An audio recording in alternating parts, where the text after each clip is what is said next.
Hey everyone, welcome to Good Friday. And let me tell you, it is a good Friday. I am so excited to be with you, be with you on the final day of the Breathe to Beauty Summit this week. I'm super excited. I'm so excited because today, I have one of my dear friends and my little brother, Joshua Torres, on with me today. But before I get into who Joshua is, let me share for those of you who do not know me and what I do. My name is Dorothy-Inez, and I am a confidence and beauty coach for high achieving women entrepreneurs who are ready to show up and shine as their most beautiful, their most powerful selves in life and in business. So let's go ahead and let me get out Joshua's bio. And I'm going to first tell you, Joshua is super special to me. Joshua came to me, and I don't know what, Josh, I hope you don't mind that I'm just going to call you Josh, but Joshua is his proper name, just so you guys know. That's his professional name. But I'm going to call him Josh because he's my little brother, and he's just a fabulous human being. I met Joshua in Topeka, Kansas. I think that's where we were, Topeka, Kansas. I think around 2008 or so. He had just graduated from art school, and he was an aspiring makeup artist. And Josh and I, from day one, he captured my heart, and he has continued to capture my heart all these years. And I have just been honored and privileged to watch this young man grow and blossom into who he has become. So let me tell you about him. So Josh is a professional makeup artist in the Dallas-Fort Worth area. He's been a makeup artist for 12 solid years. Has it been 12 years? Oh my God. His passion started, yes, I was right, in Topeka, Kansas in 2008, and he migrated to Dallas, Texas in 2012. He has worked for MAC Cosmetics since the very beginning. This is where we met. He's one of my MAC brothers.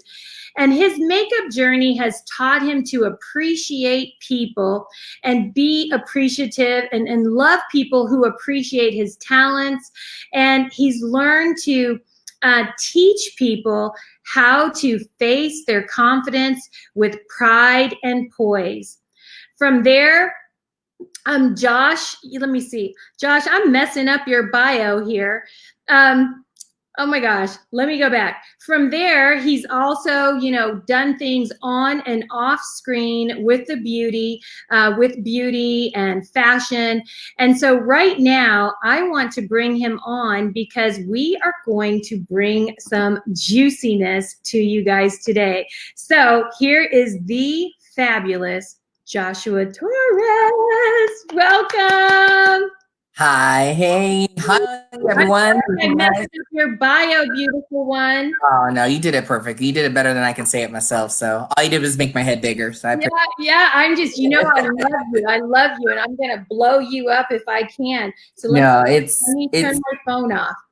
It's all you, Mama. So I appreciate you letting me onto your platform and then just helping spread funny, insightful, information that really can benefit you, especially if you're a makeup user. That's the whole reason why I love what I do. And I've been doing it for almost 12 years solidly without a break. And it's one of those jobs that never get boring or tiring. So I'm excited most part for being on here with you.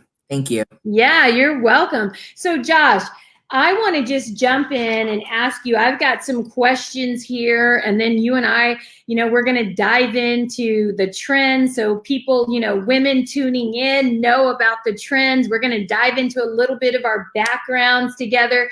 Like I said, Josh and I started at MAC Cosmetics. I started in 2006 or 2007. And then I met Josh, like we said, in Topeka, Kansas. And Josh was such such a light, because for me, I had come into that counter. If you remember, Josh, I felt like the Lone Ranger at that time. And I was just so blessed that you came on, and we just really embraced each other. We just had this heart connection from day one.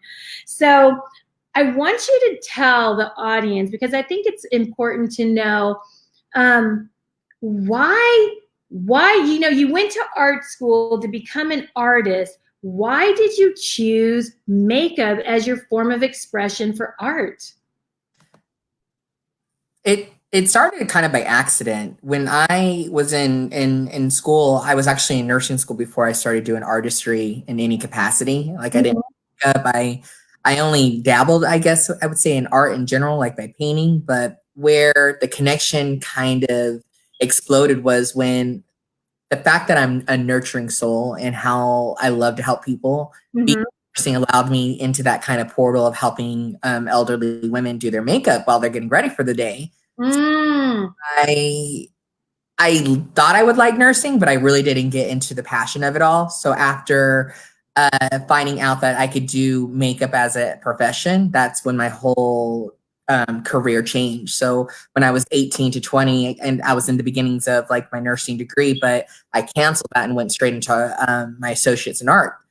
And I got hired on with the brand I'm with now back in 2008, and it's just been history ever since. So yes, artistry is one of those things. I hate saying it's like you're studying it or you're making it more than like a tedious where you're like reviewing everything. I thought for it, in my perspective, was like, let me make art more transformative and something that, not knowing who future idols would be, like Kevin Aquan, who you introduced me to, would be such a preface for me to become the artist I am today.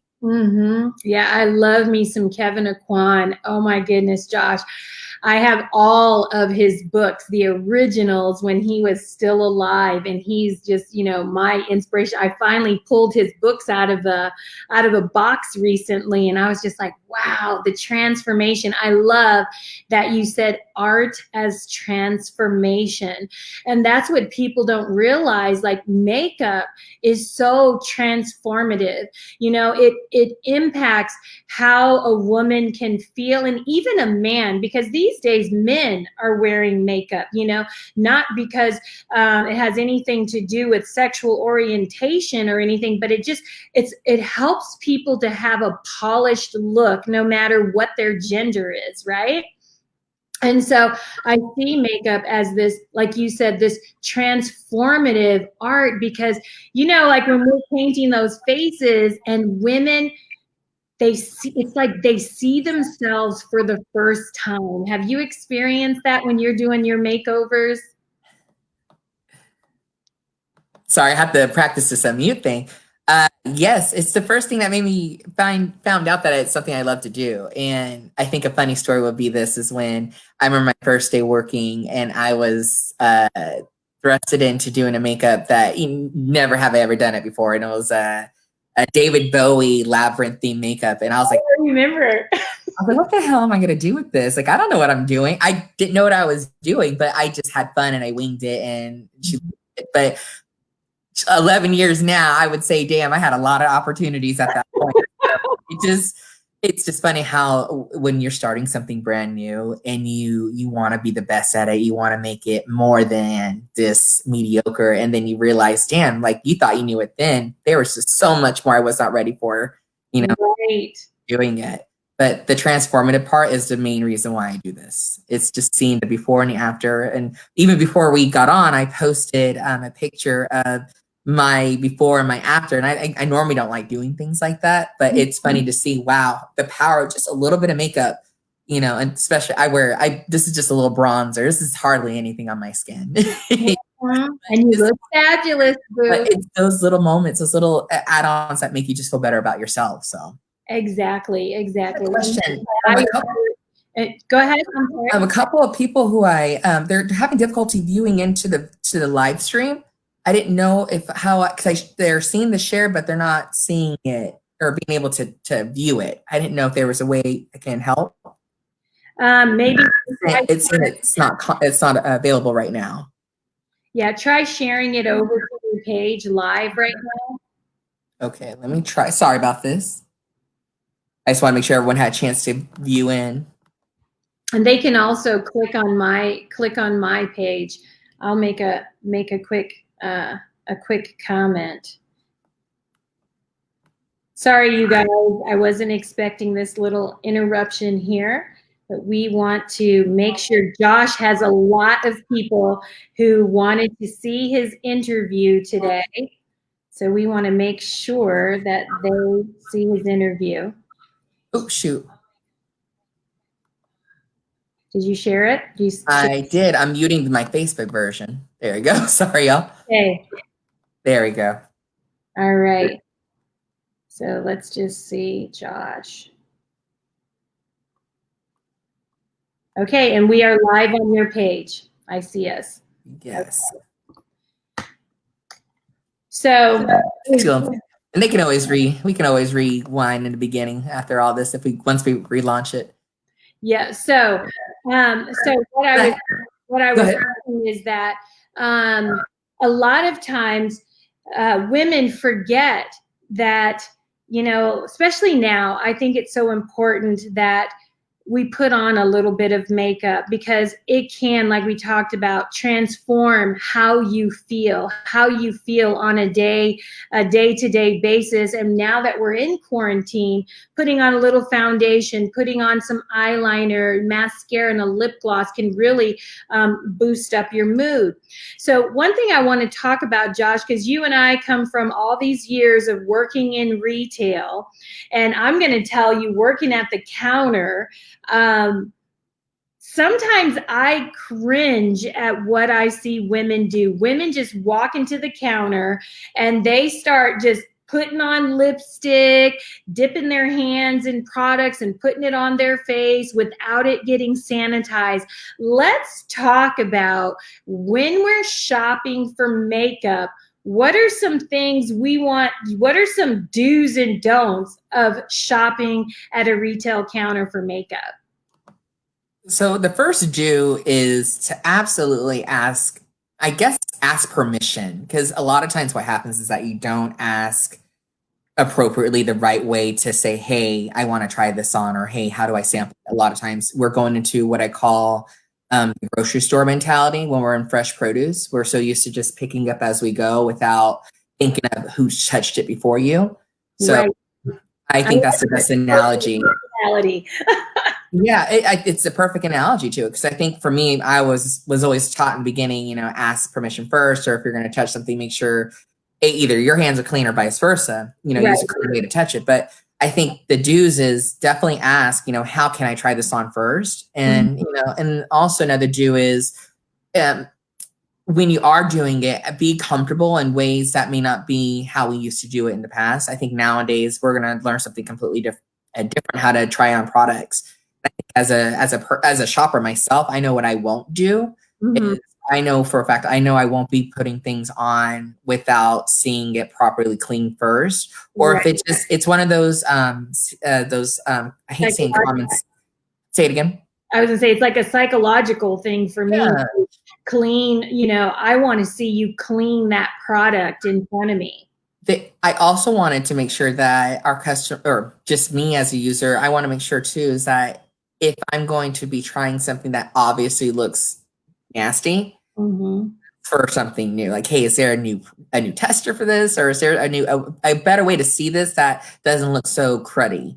Because that's just a rule of thumb people don't follow. They just look at it and assume that's how it is, and I'm like shocked sometimes to people with their response and doing things without thought. Yeah, because I'm just like, I look at some products and I'm like, and I just cringe that, oh, you just lipstick on your lip, or they just grab the lip gloss and they rub it on their mouth. I'm just like, and you know, and I'm just going to be honest, some counters will not toss that tester away. So your lips have been on it and somebody else's lips have been on it. So it's just really important that, especially in this day and age right now, like you said, Josh, things are probably going to change when stores reopen, because we're going back into a different world. So make sure, like Josh said, number one, you ask permission. Number two is you want to see those people using, fresh applicators, fresh sponges, or you want to see them sanitize. Make sure that stuff is clean before you put that on your lips, before you put that on your eyes, okay? Because every makeup line has sanitation procedures. Now, whether or not those employees follow it, totally different story, right, Josh? It is, and unfortunately, a lot of times we, as a shopper, we have to depend on the knowledge and training that people who work in these places are given. So Right. I think, in a lighthearted way, I think it's just that thought first. If it looks bad, don't touch it. If it's clean, ask to keep it cleaner.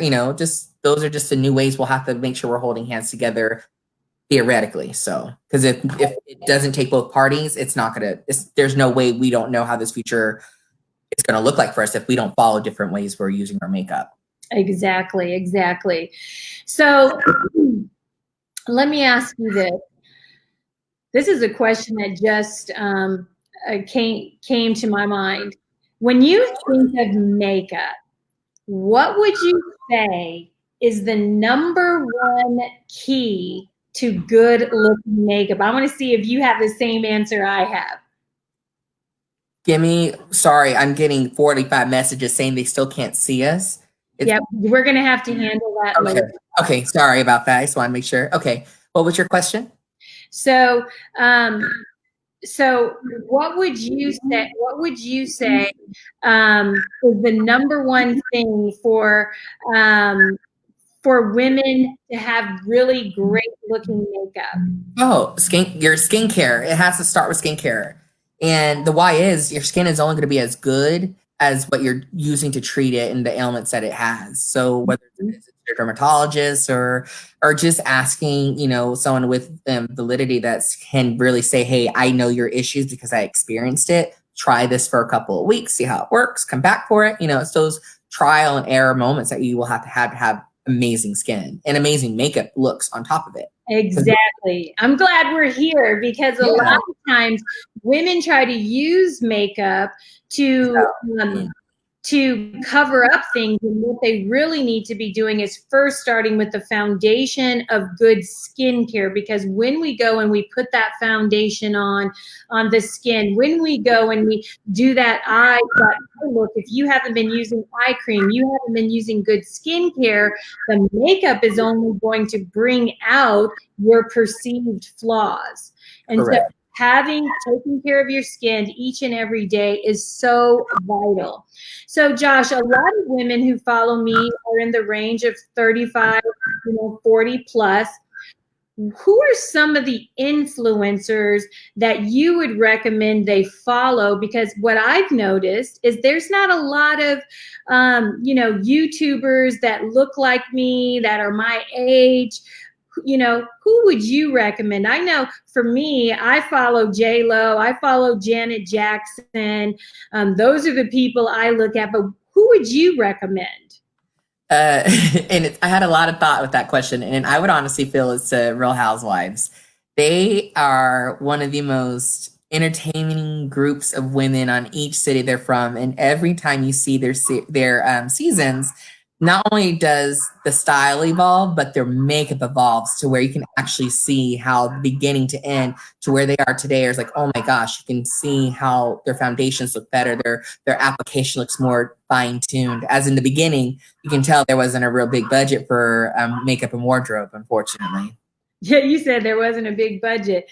Yeah. I never thought of the housewives, but yeah, you are right. I've watched the Housewives of Orange County, Housewives of Atlanta, and all these women. You're right. They do stay on trend. So Housewives is a good one. Can I interject? I applaud makeup artists who can spend hours on hours making those women look beautiful, because I'm not gonna lie, some of these, like I was watching just this episode of Real Housewives of Atlanta, and I was looking at not Candies, but Miss USA. Oh my gosh, what's her name? Miss USA. Oh gosh. I don't know who. Anyway, she was one of the main USA. Her skin texture was very, very heavy. You could see every pore, you can see every acne spot. And this was back in like probably season 3. It was her first on there. And Kenya Moore, thank you. I could not think of her name. Kenya Moore. She now her skin looks beyond amazing, and it's because I'm sure, looked back at her videos, looked back at how her makeup was, and like, no. Like, why did y'all send me out there looking like right? And for millions of people to see? But then you ask yourself, who are these artists that they were hiring at that time? Because you can just tell that they thought you could just say you have money, but if you didn't look it, you could just tell they weren't putting their money where the investments counted. It's not makeup or hair, not in the earlier seasons. Got it. So let's talk trends. So I'm going to bring up, because a lot of times women in my age group, Josh, as you know, we think we can't wear the latest trends. And I hear all the time women say, oh, I can't wear colored eyeshadows, I'm too old. I can't wear lip gloss because I'm too old. And so one of the things that we've learned as artists is how to translate those trends to any age group. And so I'm going to pull up some trends here on the screen and let's talk about them. These are the spring and summer trends. And the first trend we have up here is the neon eyes. Now, a lot of women who are in their, 40s and 50s, they're like, oh no, these are professional women. Is this a trend, Josh, that you think we can translate over to our age group, our demographic? Yes is the answer, and the how-to is to accessorize. And tell us what that means. Accessorizing that, especially with this kind of neon colors, and even like right now, you'll see pastels huge in for spring, groundbreaking, right? But how you accessorize with those colors, it could even be, say, as your eyeglass frames, or it could be an extra jewel you can add into your earrings. Think of it in that capacity, because I think with makeup in those kind of tones, wearing them is how you're going to accessorize it with the outfit or with your purpose for that day. I would say too, think of it as maybe a window of time wearing it. So say if you're going somewhere, for example, the first image has that very almost, I think the color of my shirt underneath her eye, if I'm correct. It's a bright blue. It's a bright blue. And in reality, I only see like someone like J-Lo or, Beyonce. Beyonce's in her 40s now, right? Or is she 37? I feel like Beyonce, she might be 40. But if and I think that ties in my association with it. If you're not doing makeup for that kind of glam experience, the reality is, I'm going on record, the reality is you probably shouldn't wear it for a day-to-day, because it's your day-to-day person.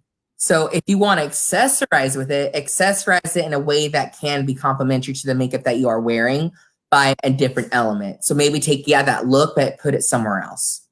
Yeah, and for me, Josh, I have to tell you, our old trainer is watching, Miss Denise Young. Oh yeah. To us. Hi, Denise. Tell everyone we're working on this video thing out there, okay? Hopefully, I fixed it. I figured out what it was. Okay. So what I did, Josh, is I just wore a look like this, and I incorporated neon. I think it was yesterday or the day before. So maybe I didn't do I guess maybe I did do the whole trend, because I did kind of an ombre eye. I think that was yesterday. I had yellow and orange and pink going on yesterday. But I think the day before, I did like a neutral look on the eye, but I brought in a pop of color under the eye with blue. So I brought that pop as my under eye rather than trying to do two, bright looks, because, I'm 53 and I still like to wear color. So that's another way, like you're saying, find a different place to bring it in. And then maybe you do it as just a liner rather than a color all over the eyes. Would it be fair to say that a lot of women find it scary to even attempt it? Because I think where in my experience when people come in and they're like, or just from even outside and they're like, you know what, I always wanted to. And that answer to that would be like, you know, well, let's do it today. And like, Yes. no, let's not do it. I'm like, I think getting over that initial fear and just trying it out. And it's almost like trying a new glass of wine. You may not like it, but hey, it's there for the moment. Enjoy it. But if not, you know, not to drink it again. It's the things you got to ask yourself. Are you willing to try it? Yes. And I always tell women, you know what? Be glad it's not permanent makeup. It can be wiped off. So don't be afraid to experiment and try new things, right? So let's look at this embellished eye. You know, this she's got a little star embellishment under her eyes. Yes, and, I've seen like where people are just incorporating little jewels. When I was doing some research on trends, I saw a lot of like stick-on jewels. How do you feel about 5, 40, 50 years old? What do you think? I mean, unfortunately, with the whole crisis with what we were going on, you know, it makes a lot of holidays and parties that, you know, skin jewels are huge in for. Like we were just giving out some eye jewels when we launched new eyeshadows. And it's funny how those little elements, speaking to the first picture once again, there's a time and a place for it. I once wore these lip stickers and I put them on my ears and underneath my eyebrows. Like you just got to be creative if you want to show some glamour. And especially when it comes to art jewels, I think keep it in the category of arts and crafts.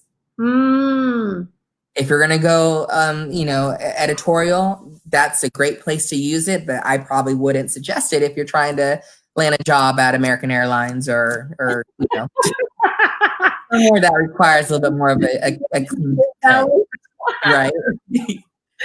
Okay, so let's look at the next one, the glittery. Can I interject though? But it is funny though how it is a double standard though. A girl who's maybe a millennial can wear a jewel in an interview and not think twice, but someone of a woman of a certain age, it's almost like you're trying hard. Like, oh, she might be young. Like, why is it fair? Why is it not? Like, why is it fair for someone at that age to not be judged the same way a woman of older stature would be? And I think that's a fair question. And I think to me, it's still an unrealistic to think that someone in their 50s, unless they're J-Lo who would wear stickers and jewels like that, no one really would think to say, hey, I'm going to wake up today and put, you know, little stickers on my eyes today. Yeah, that's your Dorothy-Inez. Yeah, right. Well, the best part is that you yourself, you know it. You know as a professional how to make it glamorous. And I think it's unfortunate that the women who don't know it are the ones who are shortchanging themselves to discover something fun and new. Right. And this is the thing. These are things, ladies, we can do now while we're on quarantine. It's like play around, grab out your makeup and play dress up and just try, you know, different things that you normally wouldn't do. You know, Josh, one of the things I used to do before I got my nose pierced is I would, you know, speaking of putting something somewhere else, is I would actually use eyelash glue and glue on a little gem on my nose, so that I look like I had a nose ring. Sometimes I like to put a little booty on that matches my outfit, you know, and because I'm not about to go get any piercings. No, it's too painful. I can't do piercings ever again. I did 2 when I was younger, and that was it. No, and my tolerance for pain is at a 0. Yep, and mine is just this one right here and these 2 earring holes. So that's it. So let's get into the glittery smoky eye. I am loving this glittery smoky eye, and a lot of women might think again they can't wear it because they have texture on their eyes. So let's talk about eye looks, because eyes are really in for the, you know, for spring and for summer. Eyes are in. What would you recommend for a woman who thinks I'm too old for glitter? You're muted. I love the glitter eye, and I think that's one of the things I'm happy that more women are trying out and being brave to do, because I think for a lot of women, they're late to the game because they've missed out on so many chances to lighten up their eye look by saying it's because of how old I am, I can't do that. Mm-hmm. And when I've had women who are older, like than 50 and 60, I've done like a bomb smoky eye look with a bunch of glitter on their eye, and they did not look at all like it was creepy or crepey because of the way I placed it. Mm-hmm. This, like getting your oil change or changing the tires of your car, these looks I feel would be best left to the professional who can do it the best way for someone who does not know how to. Mm-hmm. Mm-hmm. That's a fair comment to say because I wouldn't trust myself to change my oil. Yeah, I can learn on YouTube. I can learn how to do it, but do I trust myself to do it? No. I'd rather pay a professional to do it. Yeah, and I think glitter is a touchy thing because we do have to be careful with glitter around the eyes because it can impact your, if you drop some on in your eyeball, you actually can scratch your cornea and impact your eye. So there's a portion of that I agree with Joshua where he says, get a professional to help you. And the key is always placement. You can wear anything, ladies, if you place it in the right place, So Right, that's the key. And the other thing I would say, an alternative to the glittery eye, is I would recommend trying these, like right now, one of the trends is these real pretty liquid eyeshadows. A lot of panels and cosmetic lines are doing these eyeshadows that you just it has a little brush or a little sponge tip and you rub that on and it gives that glitter effect, but it's not glitter, big chunks of glitter. It's not Michael's arts and crafts on your eyeball. Yeah, that is a way to bring that trend to life for the regular woman. Yep. So let's go to our next slide. So we've got the sparkly eye. And I guess the sparkly eye kind of goes to me with the glitter. Yeah. I would just say be putting glitter up under my eyes, but like this, what would you say? How could we translate that trend? So I'd say the best way to translate the trend on that is utilizing the say if you have a lot of dark circles underneath the eye. Mm-hmm. I have a friend and she does that beautiful and she's a little older too. I wouldn't say she's 40. Mm-hmm.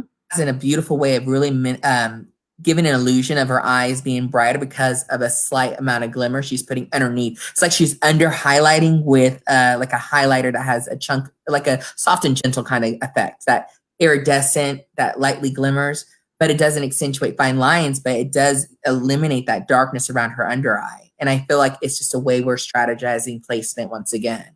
But like you said, it's just, I think with women who have a lot of texture, you could just forego that and then maybe utilize something that mimics that sheen, like an oil or a really hydrating serum that just stays dampened throughout the day to where it's mating. Because I get a lot of people ask me what highlighters I wear, and a lot of it's just my skin. My skin, that sheen that gives it that illumination.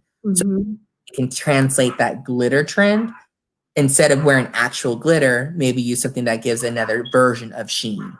Right. Like me, I tend to use, like highlighter, on the bone, down the center of my face. And then I use a setting spray so it begins to look like my skin. So it's bringing that luminosity back into my skin, using even powdered products, but bringing in that spray that helps to add that, just make it, because we want our makeup to look like a second skin, right? Correct. Or, just beautiful skin. So let's go into the next one, which I'm wearing is the red lip. So it feels like the red lip, you can't go wrong no matter what season. It's iconic. It's the only shade in existence that will never go away. We can, and it's one of my personal favorite colors, Most of the choices of shades that I think can best bring out the inner beauty of a woman, it is a red. And it makes me really personally angry when I hear a woman say reds are not for me. And I'm like, where did you get that idea? That's like saying chocolate's not for you. It's like, or you don't drink coffee. It's like one of those things you just are not used to hearing because everyone loves it so much. Right. And it's really about finding your right red, right? It's finding your red because there's different undertones to red, right? So it's really about finding the right one. What are the undertones? Because I know you're good at this with your color theory. There's your blue undertones, your orange, your pinks, and your and there can be more like the burgundy undertones, like all those. And they say orange, right? Orange is like yes, you did. Okay, so with all those tones, you got to think to yourself, what is the mood for those lip colors that you're thinking of? From an African American woman, you're best in those rich blue tones. They almost look like a diamond jewel on your skin because how beautifully they vibrate off of it. Mm. Like a Latina, they look best in something like those orangey reds, those reds that just look like a chile, and those and women of their skin tone. I love them in the more pinky blue ones. And those ones they really give a nice complementary effect to the face. It makes your teeth 10 times whiter instantly. So screw going to the dentist and getting bleaching done. A red lipstick will whiten your teeth. That's what I have to do. I bleach mine every day. That's a really good tip. And I love how, because I was going to ask you how women know what's the best, undertone for them. So if you have that real ivory sister, what kind of undertone would she be looking for? In a red lipstick, I would say she would probably favor the ones that have a more of a cranberry-esque undertone to it. Or if they want to go somewhere where it's a little bit more true to red, those nice fire engine reds are very nice because once again, they're the stain that lingers longer than he does, and it's a lipstick that just is unforgiving. So you're meant to be seen in it. So there's no such thing as being shy when pulling. It's just a classic look.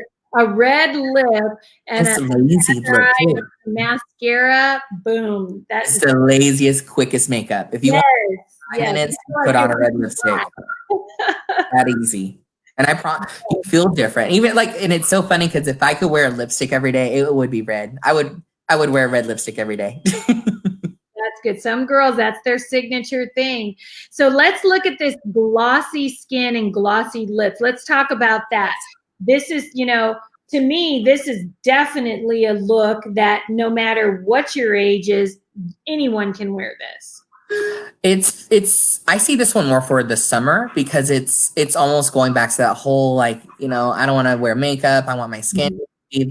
I'm so happy with this time we've been having off because I've not worn makeup I haven't worn makeup since the 15th of March, and it's now April 10th, so it'd be 5 days before I started wearing makeup again. But what I found myself doing is having lazy habits. I haven't been wearing moisturizer. I haven't been doing my iPads or any of those things that can help make my skin still look its best. But when it comes to this kind of makeup trend, it's the easiest because it doesn't require a lot of work. It's all your serums. It's all real, nude tones being placed in the right spots. And you'll see that in a huge way with especially eye makeup and blushers coming out. You'll see a lot of those mauvey skin tones coming back. And I think that's what people are hungry for now. People don't want, so much exuberant makeup wearing, heavily on the skin every day. They rather say, hey, can I wear this moisturizer that's a little bit of tint and blusher together? Like they want that makeup that fast. Yeah. Then that's like the power of like a CC cream that's just going, a complexion correction cream that's just going to even out the skin tone. If you're worried about under the eyes, a CC cream helps. Also, even just putting on some concealer under your eyes and then, a light powder and then setting that is just going to be another way to just create a beautiful, natural skin. Where women find their makeup applications a little bit more confusing is like, how do I apply a primer? How do I apply a moisturizer? Are they the same things? And it's hard to answer that sometimes because brands come out with things that do multiple things. And it gets confusing to our consumers because they're buying a lot of skincare that if you hold side by side, they're almost identical. Even within the same house, those products are almost identical. So I think a smart shopper should be thinking to themselves, okay, if I'm going to spend, $85 on a facial cream from, let's say, Lancome, what makes this so much different than the primer that I already have from your brand or the primer I'm using from ELF, which is $6? I think that's another conversation people have to have with themselves when they're shopping. Like the way we are doing it, I think needs perfecting when it comes to actually marrying our skincare with our foundations appropriately. Knowing the difference, being religious to it because people don't do it all the time. You get so angry at yourself, hey, I bought this and it didn't do its job. what did you do with it? Like, well, I didn't do X, Y, and Z. Or of course, we get liars who don't tell the truth, but we know the reality of it and be like, okay, well, always being able to figure out some kind of troubleshoot method when you're purchasing skincare to get those natural looking makeup tricks. Don't be afraid to mix your moisturizers and foundations together either, because it really makes everything feel so much more lightweight without compromising coverage. Right. And that's a really great tip, Josh. Mixing, that's a way to create that sheer look, as mixing maybe your full coverage foundation or medium coverage foundation that you might use during the winter, and in the summer, mixing that with the primer, mixing that with the foundation. What? So I'm glad you said that, because I want to go on record in saying this. I feel like makeup foundation should be like shoes. There has to be a variety in your makeup bag that really halos the season, that best suits the foundation to make your face look the best. Because I get a lot of times too. This one, I was talking to someone and she was like, why would I have 5 different foundations? I'm like, why do you have 5 different purses? Why do you have 5 different shoes? You have to think about your needs of your skin and change it up daily based off your makeup that you're using. And this is for those diehard makeup wearers, people who don't mind spending out of their paychecks once a week, $60, $70 on foundations because they want to make sure they have the perfect wardrobe. Right. Get jealous over, these Instagram influencers because their makeup looks so good. It's because they have everything in front of them that they need to make sure, if I have a splotchiness right here, I'm going to use a dab of that makeup that I like that gives me hydration. But if I'm oily here, I'm going to use a little bit of that there. They're mixing bases to create the ultimate. And I'm tired of hearing the truth about people saying, oh, well, I only need just one. It doesn't exist. One does not exist. And tell me if you ever hear it and if they know it's true, bring it to me because I'm ready for it. You said you ready to go for it. It's not realistic to sit there and say, oh, well, I just need one. No, you need a variety of tones and a variety of formulas that can best make sure your makeup looks the best throughout the day. And I'll say this for myself. I'm sorry, I'm guilty of only wearing one formula, but I've learned how to manipulate it with other products to make it do its job. Yeah. And that's exactly, what again, you and I are professionals, but we're here to educate the audience that you have to be willing, if you want to have these looks that you're seeing, you have to be willing to invest in yourself, because this isn't about, the product. This is about investing in you. When you spend money on the makeup, it's not about that person who's selling the makeup. It's how, it's about you and giving yourself the gift of quality products and just really showing up, beautifully, because you're already beautiful. Makeup just helps enhance what is already there. Right, Josh?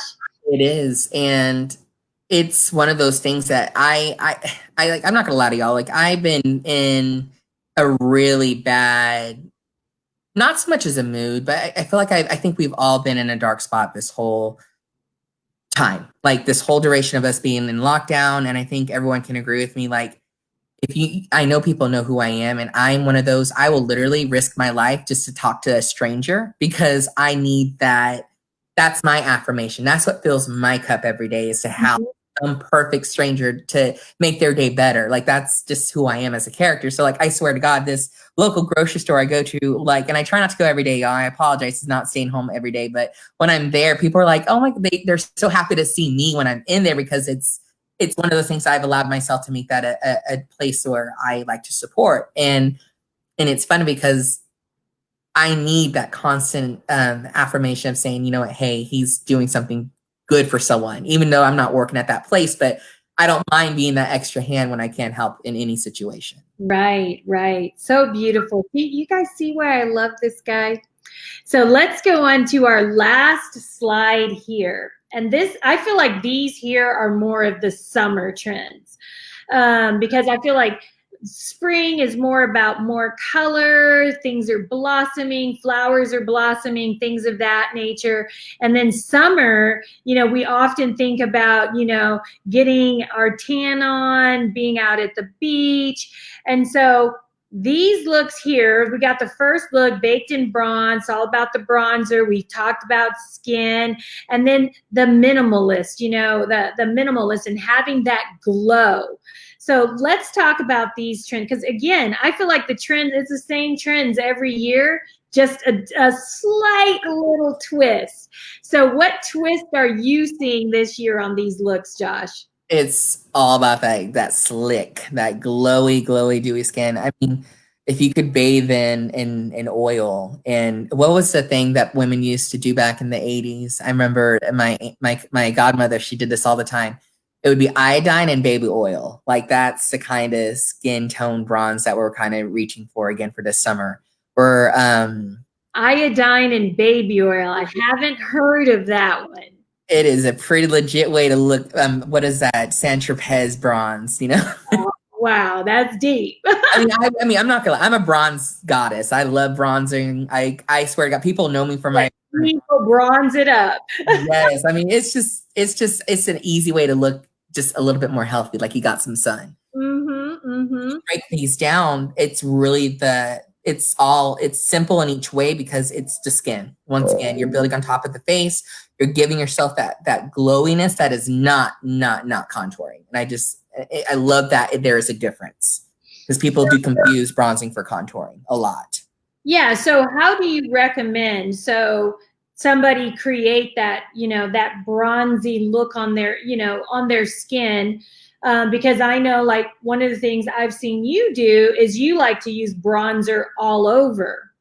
And then you bring in like a glow. Tell us, like, let's just look at this first look here. How would somebody achieve this look?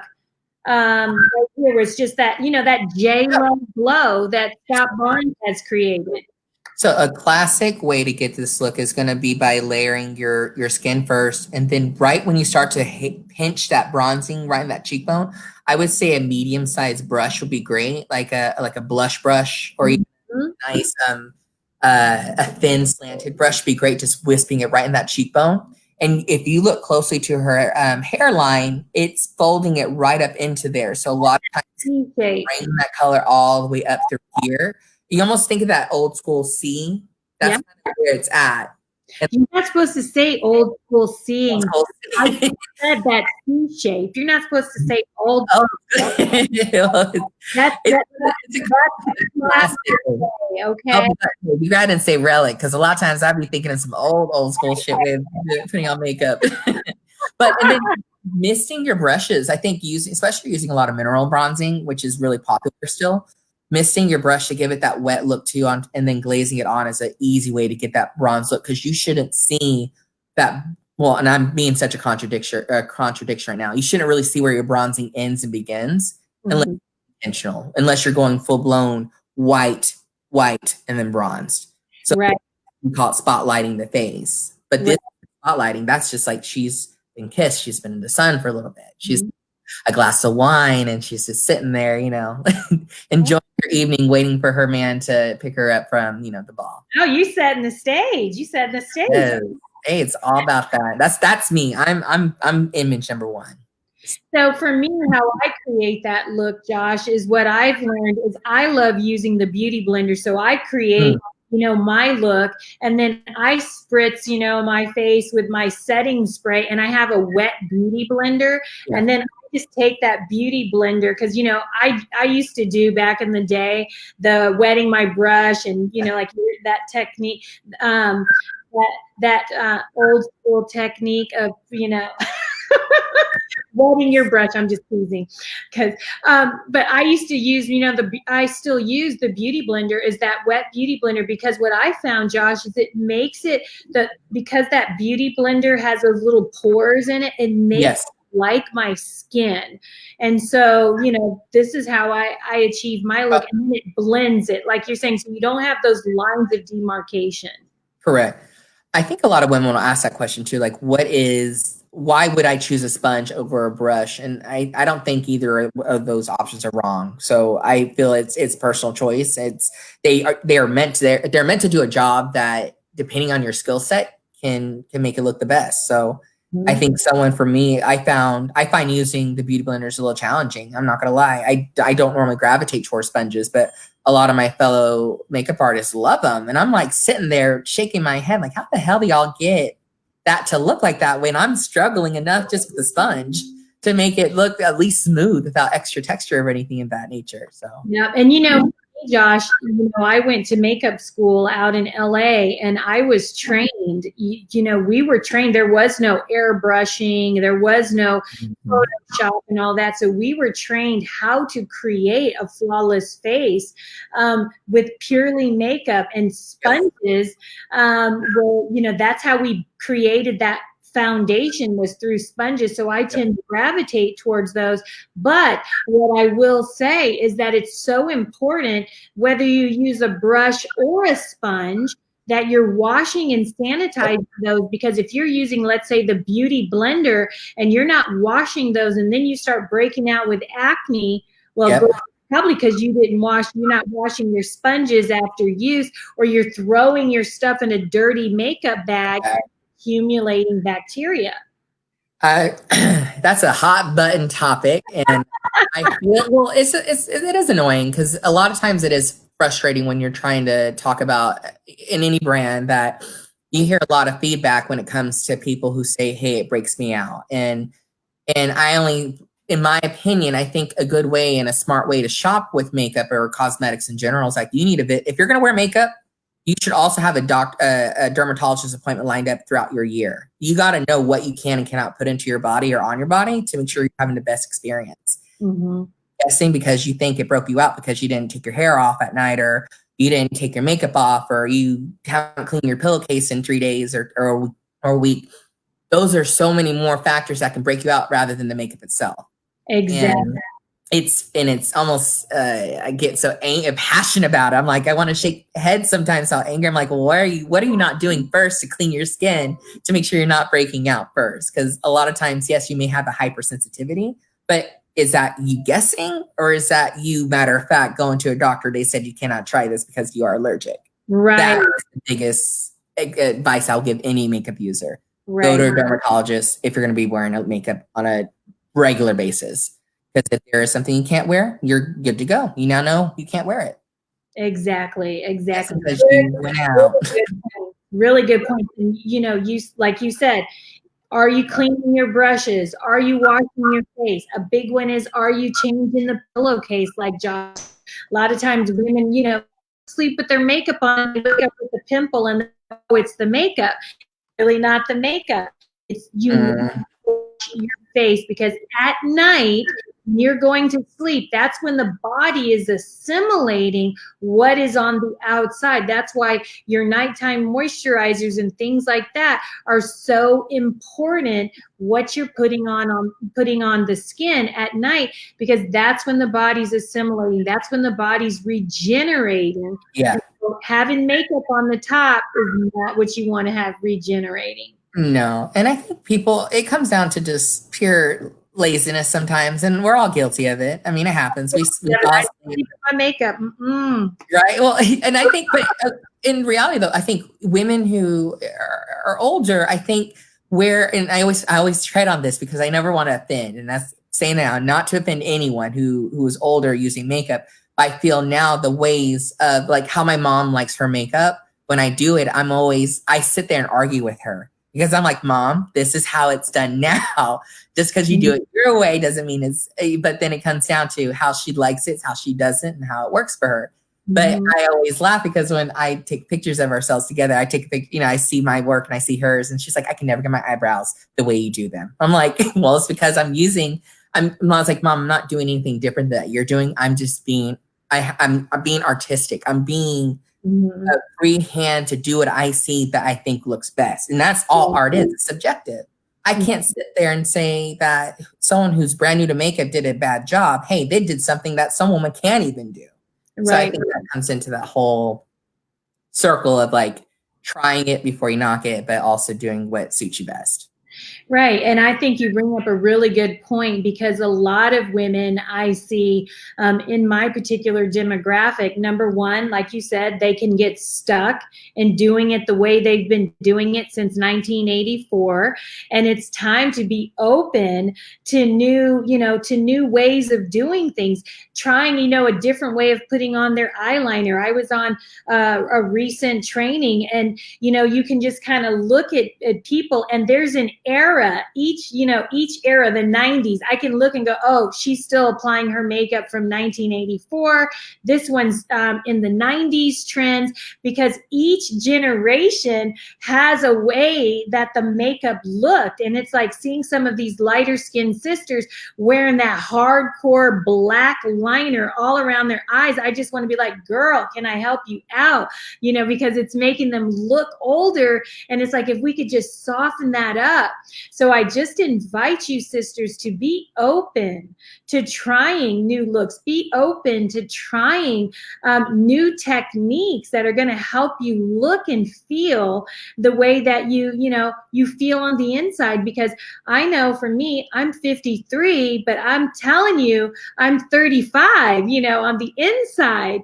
And, and so the outside beauty should be an expression of the woman that is on the inside. And this is something that both Josh and I agree. It's like we want to use makeup as a form of self-expression. So Josh, tell us, your thoughts on that.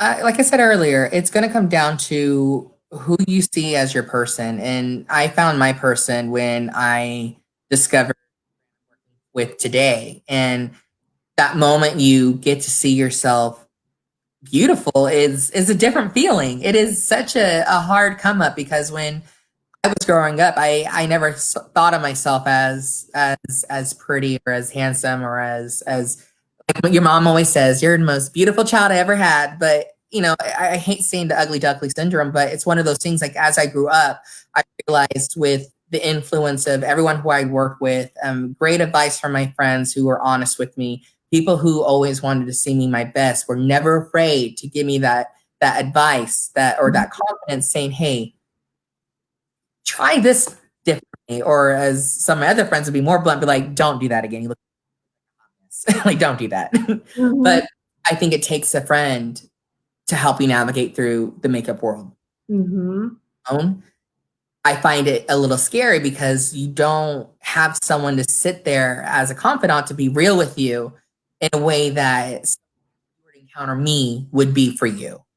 And I think that having an ability to be a voice for someone who's shy to go in somewhere to say, "Hey, I'm new to this. Can you help me?" I'm glad I'm that person. And I'm glad to continue that journey for anyone looking to try new makeup or just to ask about it. Cause I get a lot of good questions all the time. Like, "Hey, how did you do my brows that good?" Or, "Hey, like, I loved how you did my makeup that day for the wedding. Like, are you free next weekend?" Like, I am always appreciative of that repeat because I could not be the artist I am today without each and every one of my friends and coworkers' help.